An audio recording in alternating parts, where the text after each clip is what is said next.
এই বাংলাদেশে কোনো মার্কা আছে রে? এই তারেক রহমানের কোনো মার্কা আছে রে?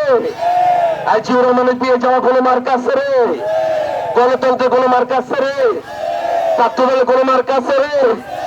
ও সেই মার্কা টানার শীষ, শীষ শীষ, শীষ শীষ, টানার শীষ জিয়াউর রহমানের, খালেদা জিয়ার, ছাত্রদলের, সিদ্ধিরগঞ্জে, বন্দরে, বন্দরে, সদরে খাবো ভাত খাবো, ধানের শীষে ভোট দেবো, ধান ফলাবো ভাত খাবো, ধানের শীষে ভোট দেবো, ধান ফলাবো ভাত খাবো। এই মুহূর্তে দরকার, এই মুহূর্তে দরকার ধান ফলাবো ভাত খাবো, ধানের শীষে ভোট দিব। ছাত্রদলের ঝড় উঠেছে দ্বাদশ নির্বাচনে।